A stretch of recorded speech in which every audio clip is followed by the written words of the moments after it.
또 시작해 보겠습니다. 한 5번부터 가볼게요.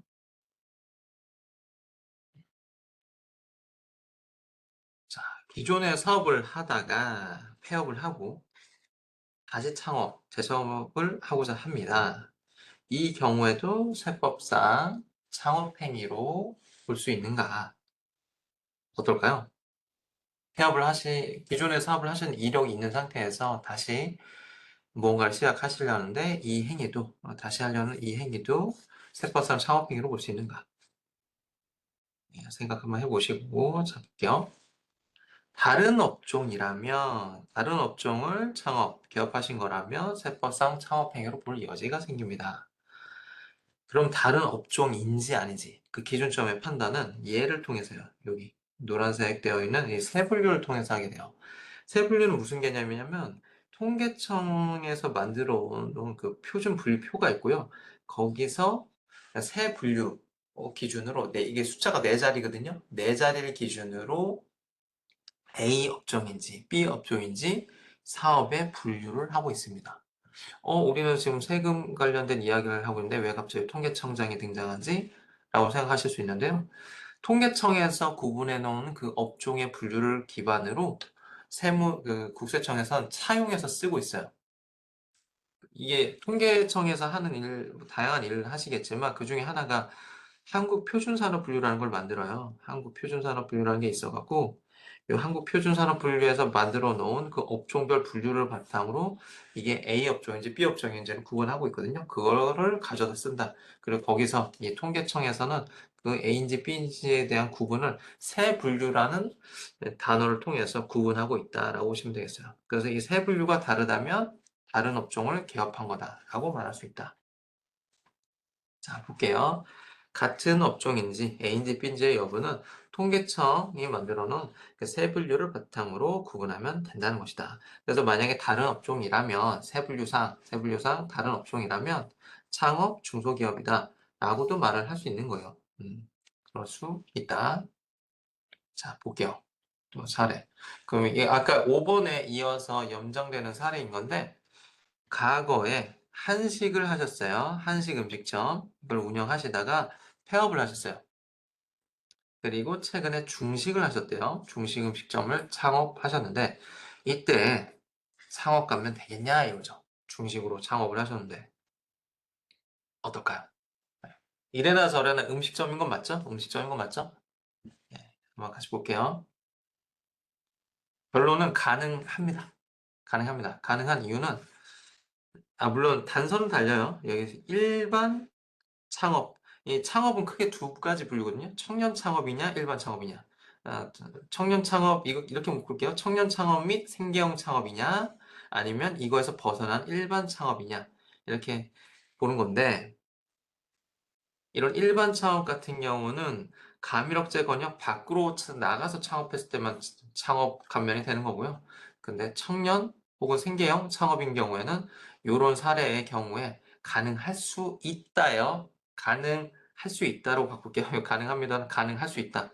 할 수 있다. 왜냐면은 창업 감면 같은 경우는 그 감면되는 그 감면율이 되게 세요. 높기 때문에 이분의 이런 업종이 폐업 전 업종과 폐업 후 업종이 다르다. 그래서 폐업으로 볼 수 있는 여지가 있다는 거지. 다른 부분들, 뭐 중소기업 성의를 갖췄다라든지 하는 것들, 뭐 다른 건 이런 또 청년인지 아닌지, 기타 또 업종의 정의에 부합하는 업무 활동을 하고 있는지 그런 것 등등을 봐야 되기 때문에 예, 일단 가능할 수 있다. 가능한 여지가 있다. 이렇게 표현을 드릴게요.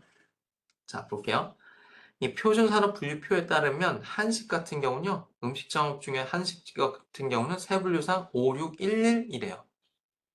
그런데 중식은요. 5612. 좀 비슷하게 생겼죠? 561까지는 비슷한데 얘는 1이고 한식은 1이고 중식은 2예요. 끝자리가. 그러면 어쨌든 세분류상 다르죠. 뭐 한 끗 차이 같긴 하지만 어쨌든 달라요. 그러면 한식과 다른 업종으로 봐서 중식은 따라서 세분류가 다르다. 그러므로 다른 업종을 창업한 경우에 해당한다. 라고 말할 수 있는 겁니다.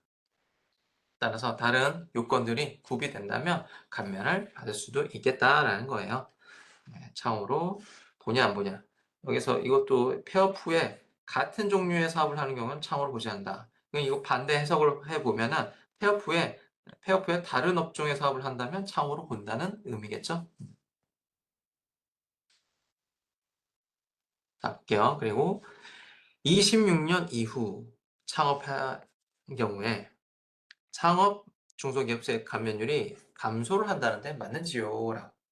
이런 질문도 이게 좀 자주 들어왔었던 질문이에요. 이것도 감면율의 변화가 있었기 때문에 좀 알아주실 필요는 있습니다. 일부 지역의 경우에 기존보다 감면율이 감소하는 건 사실이에요. 네.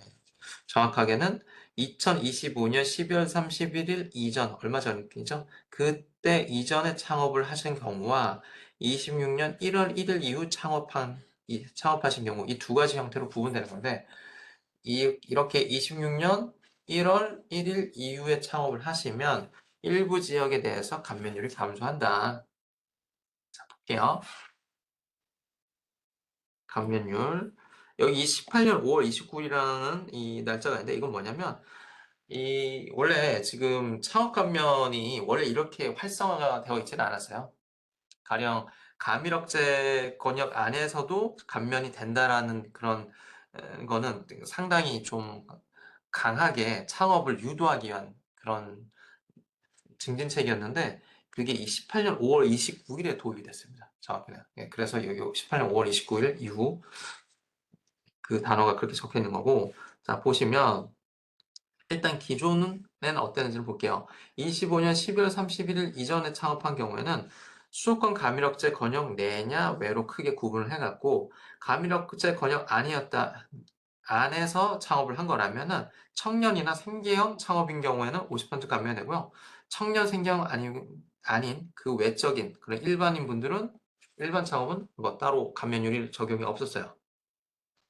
그런데 가밀억제 권역 내가 아니라 외에서 창업하면 좀 더 멀리 나간다는 느낌이죠? 멀리 나가면은 좀 더 해주는 거예요. 보면 수도권, 가밀억제 권역 외인 경우더라도 여전히 수도권 내인 경우가 있겠죠? 그럴 때는 어쨌든 수도권 내이지만 어쨌든 가밀억제 권역은 벗어난 거니까, 가밀억제 권역 외니까 일반 창업인 경우도 50% 정도는 해줄게, 이렇게 된 거고, 청년, 생계형 이런 분들은 왠지 좀 더 해줘야 될 것 같죠. 보다 좀 약자의 느낌이니까 상대적으로. 그래서 이분들은 좀 더 100%를 감면해준다라는 취지고, 자, 가밀억제 권역 외 중에서도 아예 수도권 밖으로 나간 그 가밀억제 권역 외가 있을 수 있겠죠. 지금 완전히 더 멀어지는 뭐 그런 수도권 외, 혹은 수도권 내에 여전히 그 행정상 분류는 되어 있지만 인구가 감소된다네? 이러면 사실상 수도권 외나 다름없겠네? 그럼 이렇게 하나로 그룹핑 되는 거예요. 이렇게.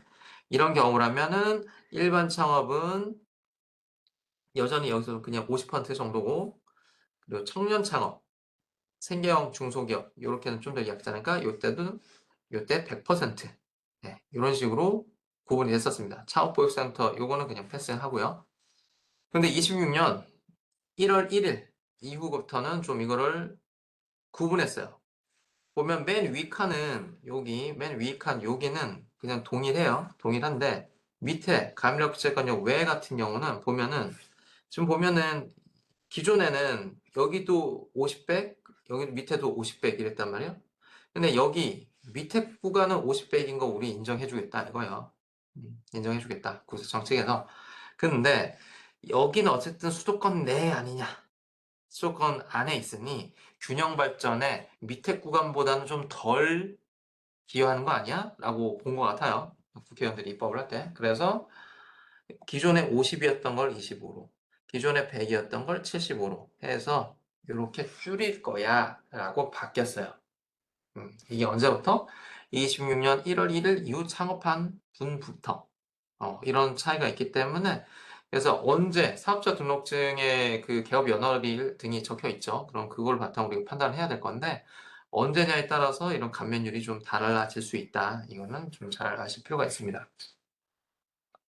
자, 그리고 아까 우리 수도권 또 가밀억제 권역 이런 표현들이 있었는데, 이게 어딘지 정확히 한번 같이 봐볼게요.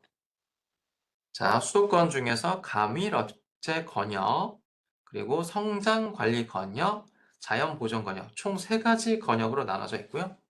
다 수도권이에요. 수도권인데, 자, 이렇게 그림으로 보시면, 가운데 빨갛게, 요렇게 된 부분은 가밀억제 권역으로 되어 있는 거고요. 그리고 성장 관리가 위아래, 이렇게 좀 아래쪽으로는 파란색으로 되어 있는 데는 성장 관리 권역. 이 성장 관리 권역만 해도 가밀억제 권역에서 벗어나죠? 벗어나니까 가밀억제 권역 외라고 표현할 수 있겠죠? 그리고 동쪽, 저 오른쪽이죠? 이쪽으로는 자연 보전 권역이라 해서 이리로 좀 더 가면 강원도 나오잖아요. 이 녹색 느낌은 자연을 보존하자 해서 자연 보전 권역이 되는 거예요. 얘 또한 당연히 가밀억제 권역 외가 되죠. 예, 수도권 안에 다 포함되어 있지만 가밀억제 권역 외로 포함됩니다. 그리고 참고로 수도권 뭐 다 아시겠지만 수도권이라면 서울, 경기, 인천을 말하는 거죠. 서울, 경기, 인천. 이세 광역시, 이 세 특별시 및 광역시를 이렇게 세 가지 형태로 구분하고 있다. 각각의 목적에 따라서. 빨간 지역은 지금 감력자 그냥 빨갛게 칠해놓은 거에서도 우리가 딱 느껴지지만 엄청 과밀하잖아요. 그러니까 이 과밀함을 좀 최대한 낮추자. 그래서 과밀함을 억제하자라는 취지인 거죠. 그래서 이렇게 벗어나기만 해도 예전은 좀 더 감염률이 더 높았다. 지금은 수도권이기 때문에 예전만큼은 아니지만. 자, 볼게요. 그리고 수도권 내 인구 감소 지역, 그거는 감염억제 권역, 그러니까 여기죠? 예. 수도권 감락제 권역 외인 경우에 수도권 내이지만 어쨌든 수도권 외랑 동일하게 보자. 왜 인구 감소 지역이니까. 예. 그 인구 감소 지역을 같이 봐볼게요. 여기서 좀 주의할 여기서 포인트는 여기 인천, 경기 이 두 가지를 보시면 되겠어요. 인천, 경기 다 수도권이잖아요. 수도권 안에 있지만 사실상 인구 감소로 인해서 수도권으로서의 기능이 거의 안 되는 곳이죠. 강원구, 농진군, 가평군, 연천군 이런 곳은 수도권이지만 인구 감소 지역으로 수도권 외랑 거의 동급으로 감면율을 적용한다라고 보시면 되겠습니다. 자, Q8 이것도 좀 많이 여쭤보세요. 업종 코드 질문인데 제가 하려는 업종이 A인지 B인지 그걸 어떻게 알 수 있을까요? 이거 업종 코드는 세법상에서 쓰고 있는 표현이고, 이 업종 코드는 사업자 등록할 때 매우 중요하죠. 사업자 등록할 때 업종 코드는 뭘로 쓸까라는 건데, 그러려면 이 업종 코드는 업종의 정의에 부합하는 것이어야겠죠? 당연히. 그러면은 이런 순서에 따라서 우리가 확인할 수 있다라는 거예요. 일단은 통계분류 포털이라는 아이가 나와요. 통계분류 포털은 뭐냐면 통계청에서 업의 분류를 한다고 하셨고 그러한 통계청에서 만들어 놓은 사이트예요. 그 웹사이트. 거기에 가셔갖고 업종의 내용을 일단 설명하실 필요가 있어요. 업종의 내용을 설명. 이 순서에 따라 제가 업종의 정의를 파악하시라고 지금 말씀드린 거예요. 좀 간단한 것들은 누가 봐도 이거 한식이야, 누가 봐도 중식이야 이런 것들은 뭐 굳이 솔직히 이렇게 통계분류 포털까지 가실 필요가 없는데 최근에 하시는 업종들은 정말 신종 업종도 많고 다양성을 띠다 보니까 좀 애매하다 싶으시면 이런 걸 통해서 업종의 정의를 명확화하고 거기에 결부되는 부합하는 업종 코드를 찾으시라. 그래야 명확하게 업종 코드 반영된 업종 코드를 바탕으로 감면을 받으시거나 중소기업 특별세 감면을 받으시거나 그런 좀 혜택도 누리시는데 좀 무리가 없기 때문에 이것도 좀 검토하실 필요가 있는 거예요. 첫 번째는 일단 통계 분류 포털을 통해서 업종 내용을 설명하셔야 돼요. 사이트 가셔갖고.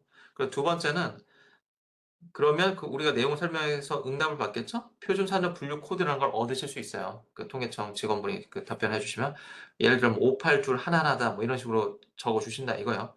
그럼 이건 표준 산업 분류에서는 이 분류를 쓰고 있고 그럼 58줄 하나하나에 해당하는 국세청 업종 코드가 있어야 될 거잖아요. 여기선 72200 하나거든요. 우리 업종 코드 사업자 등록 신청하실 때 기억나실지 모르겠는데 6자리예요. 둘, 셋, 넷, 다, 여섯 자리인데 요거랑 얘랑 결부되는 이 72200 하나를 얻으셔고 이걸 바탕으로 사업자 등록 신청을 하신다라는 겁니다. 이런 로직대로 해야 나중에 혹시라도 이게 A인지 B인지 그 업종의 정의에 부합이 되냐 안 되냐로 감면될 게 안 되고 뭐 그런 거에 있어서 좀 어느 정도 소명을 할 때 좀 용이할 수 있기 때문에 좀 이렇게 본다 내용을. 자, 그럼 스텝 1 어떻게 가셔야 되냐? 일단 검색창에 가셔갖고 통계분류 포털이라고 검색을 하시면 되겠어요. 그리고 아이디 비번을 좀 생성해 주실 필요가 있어요. 아이디 비번 만드셔서 회원 가입 만드셔 갖고 들어가셔야 되고, 자, 상담 신청란을 보실 수 있을 거예요. 통계청 통계분류 포털에 여기 왼쪽 좌측에 한국표준산업분류라는 게 보이실 거고, 상담 신청이라는 게 보이실 거예요. 그럼 요거를 톡 클릭하시고, 보시면 우측, 위쪽에 신청서 작성이라는 란이 있고요. 보시면 많죠. 산업분류 코드 문의, 표준산업분류 코드, 인테리어 디자이너 뭐 판단 뭐 이게 업종의 문의라고 있어요. 이게 A인지 B인지 구분 좀 해주세요 하고 이렇게 문의를 하는 거예요. 사람들이. 이렇게 하고 있고. 그리고 우리는 한번 사례를 볼게요. 내용을 표준산업분류 확인 후에 업종 코드를 확인해야 되는데 예시로 제가 보여드릴게요.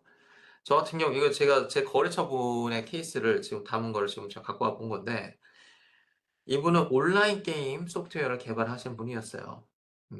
그래서 그거와 관련해서 내용을 이렇게 이러이러한 게임 게임 개발하시는 분의 업의 분류가 무엇이겠냐. 전 대분류상으로는 정보통신업이겠다 생각을 했지만 그래도 세분류 기준으로 또 구분하는 것도 중요하기 때문에 그래서 여기서 답변 준 것은 582 하나하나 혹은 582 하나 둘. 뭐 생긴 게 비슷하죠? 그런 거 거의 같은 분류로 본다는 건데 이거는 이 582 하나하나로 가정을 했었을 때 얘는 72200 아니나 다를까 정보통신업이었더라고요. 게임 개발업, 소프트웨어 개발업 그쪽으로 이렇게 해서 582 하나하나에 해당하는 72200를 알 수 있었어요. 그러면 이건 또 어떻게 아냐?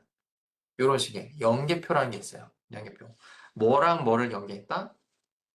표준산업분류, 통계청에서 만들어 놓은 표준분류, 그리고 국세청에서 분류하고 있는 업종의 코드 요 두 가지, 요 두 가지를 연계시켰다 해서 연계표인 거예요. 네, 그래서 이런 연계표가 있고, 이 연계표 어디서 다운로드 받은지 또 말씀드릴게요. 그 연계표상으로 우리가 먼저 얻어야 하는 거는 표준산업분류 기준이잖아요. 통계청장이 구분하는 그 기준에 따라서 업종이 A인지 B인지를 알 수 있다고 하니까 표준산업분류를 선분류 우리가 답변을 받으면 아까 582 하나하나 했잖아요. 얘는 정보통신업이면서 쭉 가서 소프트웨어 개발 공급업 그리고 최종적 세분류 기준으로 582 하나래요. 이게 중요하다고 또 말씀드렸죠. 세분류 최종적으로 이 세분류를 기준으로 얘가 A인지 B인지 최종적으로 구분이 되는 거다. 근데 답변을 주시면 보통 요걸 갖다가 주시더라고요. 그분들은.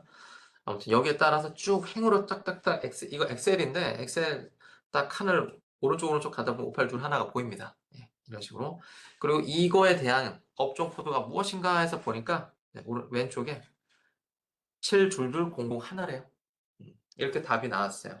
이렇게 연계시켜 놓은 걸 연계표라고 해요.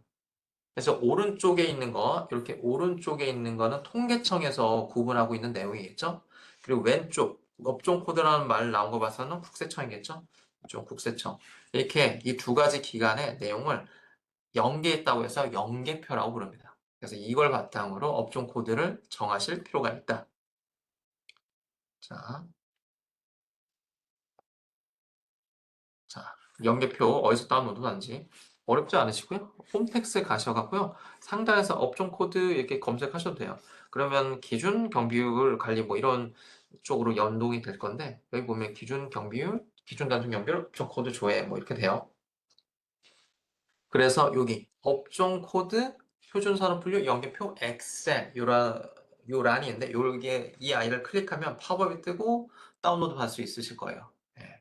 요게 아까 보셨었던 요 표를 예, 나타내 줍니다. 예, 요 표를 다운로드 받으실 수 있으니까 참고를 하시면 되겠어요. 그래서 이런 방식에 따라서 내가 하는 것이 업종이 어떤 것인지 애매하다 싶으실 수 있잖아요. 아니면 예전에 폐업을 하시고 새롭게 하실 때 이거 누가 봐도 구분이 좀 명확하다 하면은 그냥 업종 코드 골라서 하시면 되겠지만 그게 아니다 싶으시면 이렇게 통계청의 내용까지도 우리가 검토를 해갖고 가시는 게 혹시나 모를 감면 되냐 안 되냐에 그런 분쟁을 좀 줄일 수 있는 방식일 것 같아요. 참고로 감면은 아까 말씀드린 창업 감면이나 중소기업 특별세 감면 이런 거는 무조건 되는 게 아니고 감면 업종이 열거돼 있어요. 열거된 업종에 한해서 감면이 되는 것이 무조건 되는 게 아니에요. 그러다 보니까 이런 내가 하고자 하는 업이 A인지 B인지에 대한 구분이 잘 되는지는 중요하다고 볼 수 있습니다.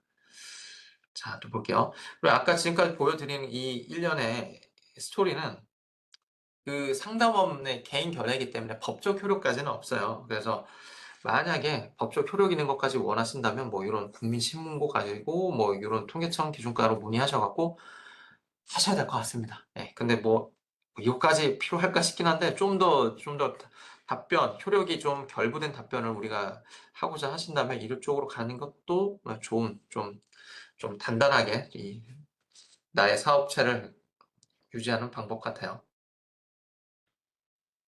자, 9번. 자, 이거는 좀 어느 정도 난이도가 있는 질문일 수 있는데 복식포기 의무자가 조특법상의 공제 감면. 이 아까 말씀 계속 제가 감면이라는 단어를 쓰고 있는데 창업 감면, 중소기업 특별세 감면 다 이 조세특례 제한법 하에 있는 아이들이에요.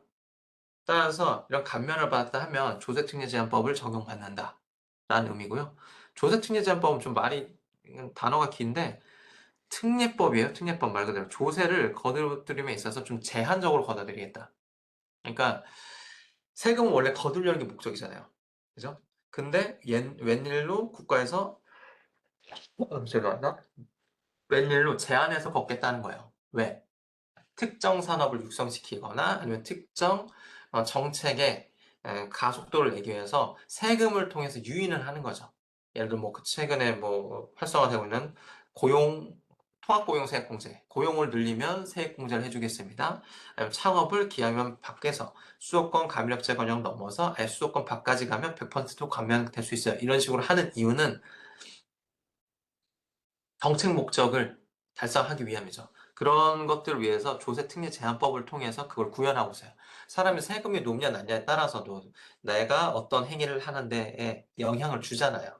예, 그런 거를 담고 있는 게 조세특례 제한법이고 그 안에 있는 게 세액공제 또 감면이 되겠다. 예, 이거를 받으면 아무튼 조세특례 제한법상은 이런 공제나 감면을 받으면 외부 조정 대상 사업자로 구분이 되나요? 예, 한번 볼게요. 예, 해당됩니다.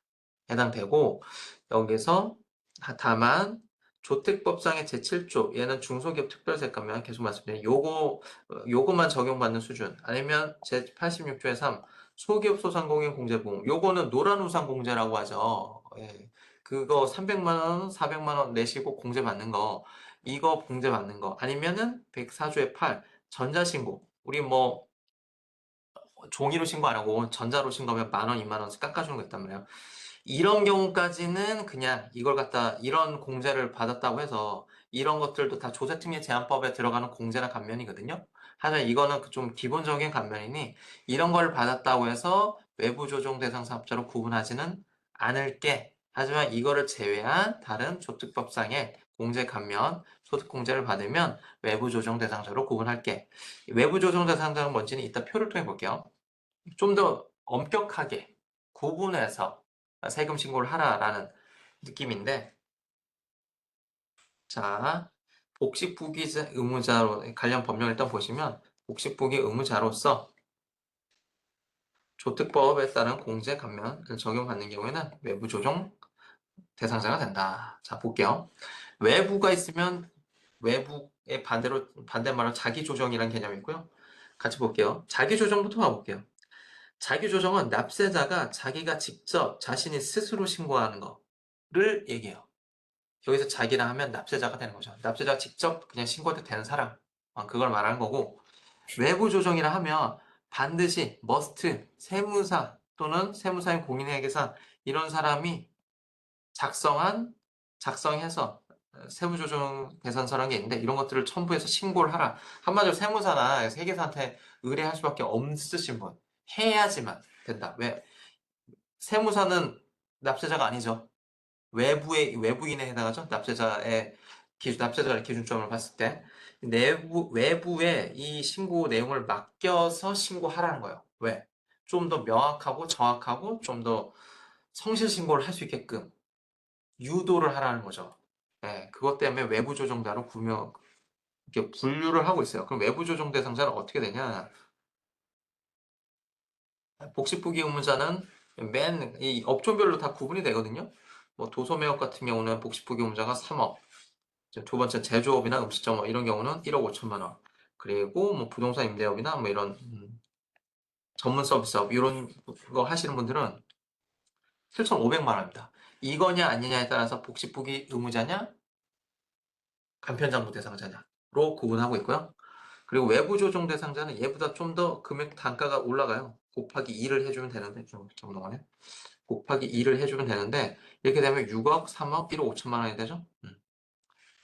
이렇게 이 수익 금액단이 돼버리면 이제는 외부에 맡기라는 거예요. 쉽게 말하면 외부에 맡겨서 검토받아라 일종의 그런 의미다라고 보시면 되겠어요. 그래서 아까 같은 경우에 이렇게 조특법세 세액공제 감면 등을 받으면 복식부기업자는 아까 매출이 외부 조정 대상자보다는 낮잖아요. 지금 낮기 때문에 외부 조정 대상이 될 필요는 없으나 이런 조특법상의 감면 공제를 받게 되면 그 난이도도 있고 하니까 외부 조정 네, 네, 납세자가 아닌 세무사나 공인회계사가 작성한 신고서로 제출을 해라 라는 법으로 좀 규정이 돼 있다라고 보시면 될 것 같아요. 이것도 좀 규모가 이제 커지시거나 하시면 이런 것도 좀 검토하실 필요가 있겠다. 자, 이제부터는 벌써 이렇게 되네요. 알아두면 좋은 개념 해서 증빙 관리 방법을 제가 말씀드릴게요. 자, 첫 번째.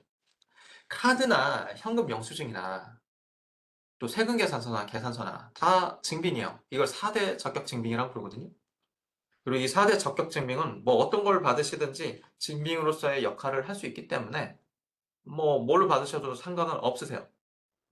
상관은 없으나 기왕이면 그래도 세금 계산서나 계산서를 수취하시는 걸 저 같은 경우는 좀 권장을 드려요. 그 이유로 저 왼쪽에는 세금 계산서가 있고요. 오른쪽에는 홈택스에서 불러온 이 카드 내역이거든요.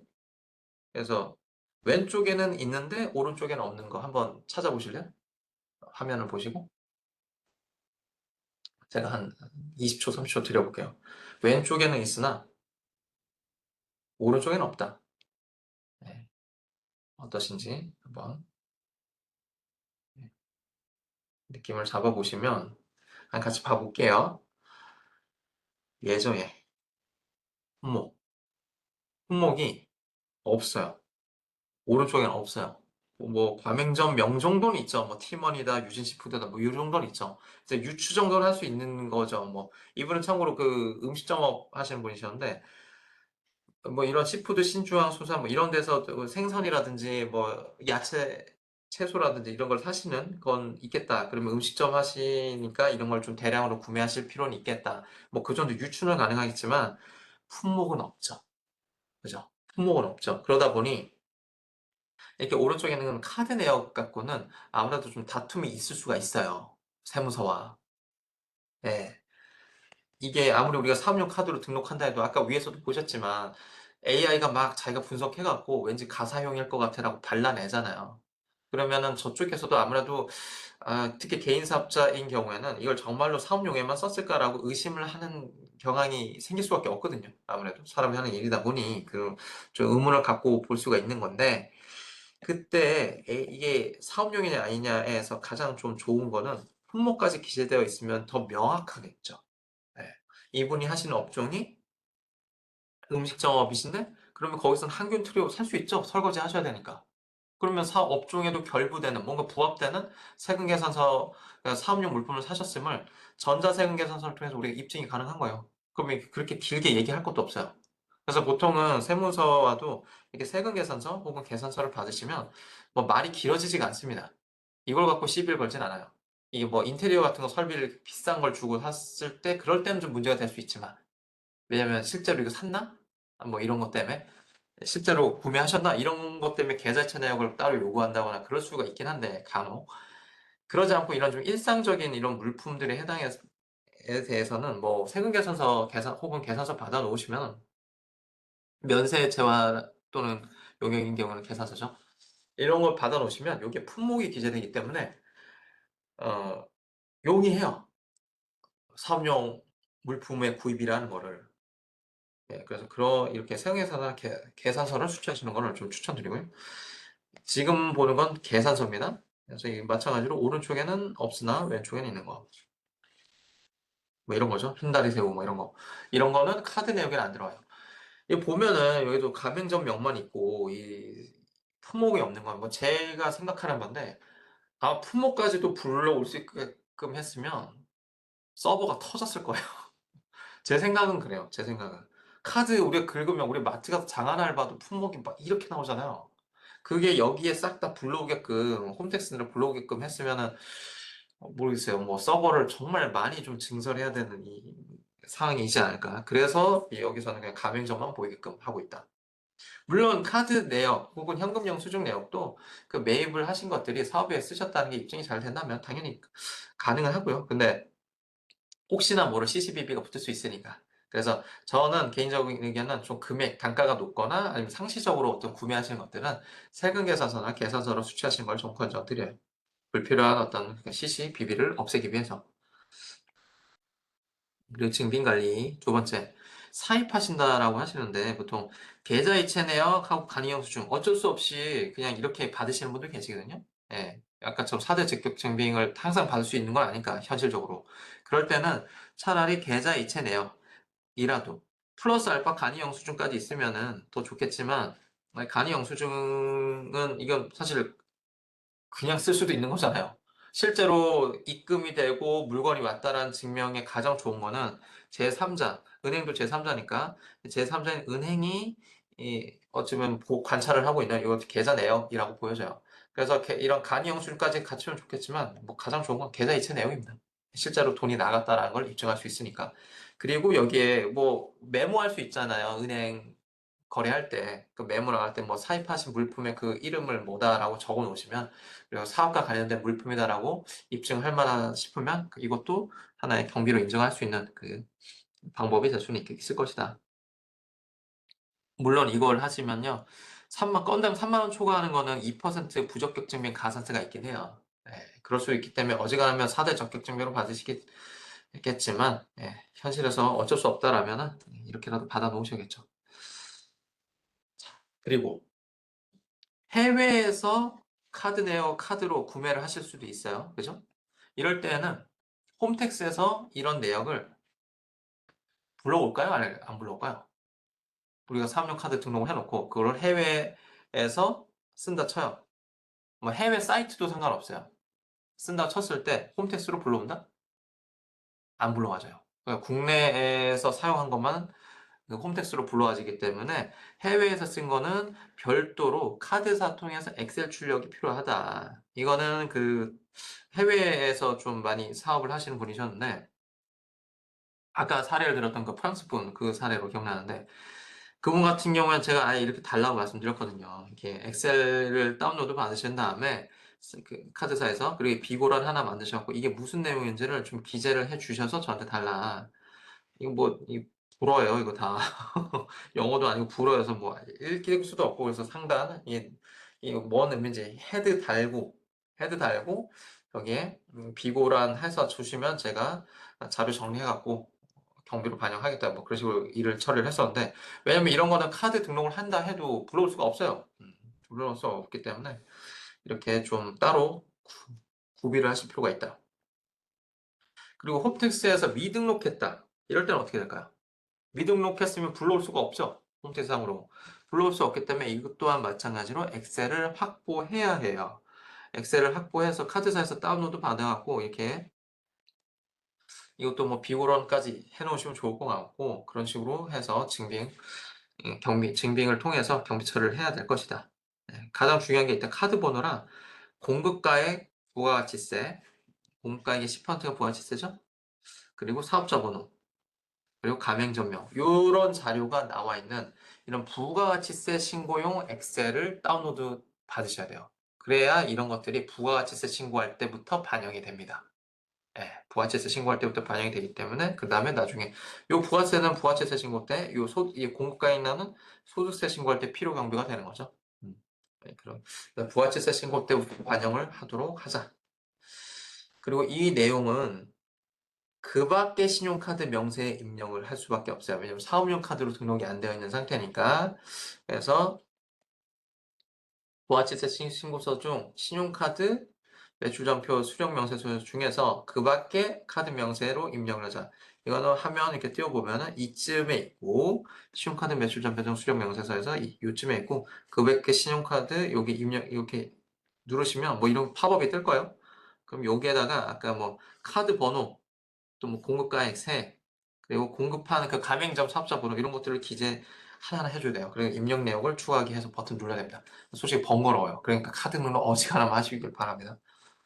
어지간하면 하시고.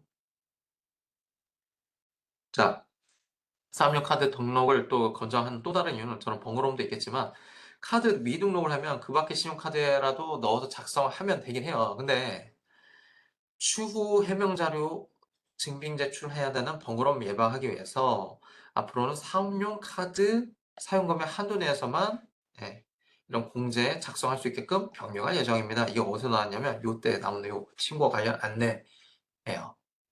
국세청에서 안내해준 그 내용 중에 하나였는데, 이 26년 1월 시행, 얼마 전에 있었던 그 부가세세 신고부터 적용하겠다고 하신 것 같아요.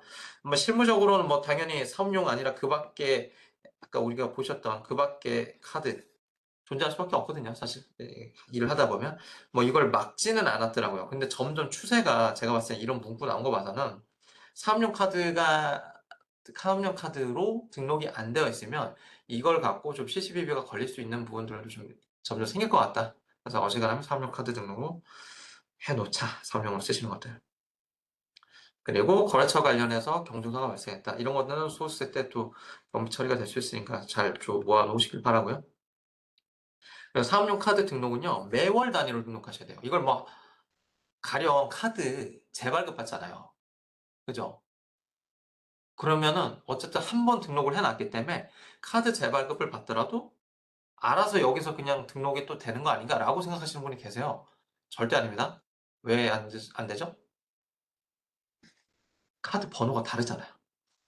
재발급 받으면 카드 번호 다 다르잖아요. 그잖아요. 그건 어디까지는 아무리 동일 카드사에서 동일 유형의 혜택을 받는 카드를 재발급 받는다 해도 카드 번호는 달라요. 그렇기 때문에 반드시 카드 번호가 바뀌었기 때문에라도 새롭게 등록을 하셔야 된다. 네, 그렇죠? 카드 번호를 카드를 새로 변경받았다면 반드시 등록을 하시고 이건 매월 단위로 등록하셔야 돼요.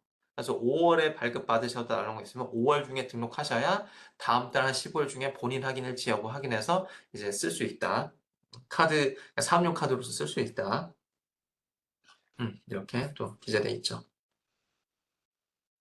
보시고 또 아까 말씀드렸던 사업용 계좌 개설 이거는 여기 요 로직에 따라서 사업용 계좌 개설 다 홈택스 안에 있고요.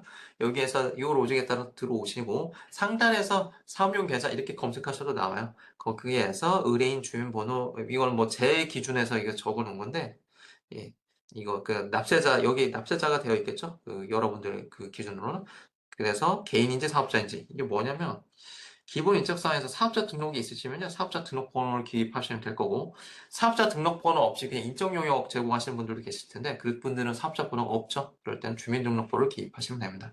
그래서 계좌번호를 입력하셔서 신청하기 누르시면 돼요. 꼭 해놓으시라 말씀 부탁드립니다. 그리고 사업용 계좌는 꼭 은행 가서 뭐 내 사업자 등록 있으신 분들 기준으로 이름 그리고 가로 열고 닫고 뭐 사업자 이렇게 적혀 있을 필요가 없고요. 기존에 써 있던 계좌도 사용 가능해요. 그냥 기존 그냥 홍길동이 있으면 홍길동 쓰던 그것도 사업용으로 쓰고 있다면 그걸 갖다 아까 그 로직에 따라 사업용 계좌 개설하셔도 상관없어요. 음. 그리고 이 사업용 계좌는 사업장별로 꼭 신고를 하셔서 관리를 하시고 한 개의 계좌를 갖다가 예, A 사업장, B 사업장 두 개 갖고 계시면 A 사업장에도 B 사업장에도 각각 적용해서 신고할 수 있고요. 혹은 한 사업장에 당연히 또 두 개 이상 계좌 또 개설해 놓을 수도 있다. 그리고 현금 영수증 가맹점가 이것도 아까 꼭 해놓으시라고 말씀드렸죠. 단순 경비율, 감면 이런 배제 안 되는 그런 불상사를 막자. 자, 카드 단말기. 보통은 근데 소매업이나 음식점업 이런 거 숙박업 이런 분들은 카드 단말기 생기잖아요. 그럼 그분들을 오셔서 세팅 다 해주세요. 네. 그러기 때문에 단말기형 가입 방법이 가장 일반적일 거고 만약에 그런 단말기가 없으시다 하면 홈택스나 모바일 홈택스 통해서도 이 로직에 따라서 직접 가입 신청하는 게 가능하세요. 음. 그리고 그게 안 되면 뭐 ARS 전화해서 가입하시는 것도 방법이고요. 아니면 인터넷 가입도 가능해요. 이런 가맹점들이 있어요. 저 같은 경우는 토스 쓰는데 이렇게 홈페이지에 가셔 갖고 가맹점 사업자 번호 입력하시면 가맹이 가능하십니다. 예, 방법은 다양해요. 현금 영수증 가맹 가입 방법은 다양하다. 말씀하시면 네, 들으시느라고 매우 고생하셨습니다. 예, 사업자 지금 한 계속 사업자 기준으로 좀 그래도 좀 제가 들어왔었던 질문들 중에 좀 헷갈리시거나 하실 만한 것들 위주로 좀 제가 강의안을 만들어 봤고요. 그래서 최대한 이게 우리가 하나라도 머리에 좀 남겨야 되잖아요. 남기려면 좀 질의응답식이 좀 나을 것 같아 갖고 이렇게 강의 하나 구성해 봤고, 예, 들으시느라 고생하셨고 또 좋은 기회에 뵙도록 하시죠. 예, 들으시느라 고생 정말 많으셨습니다.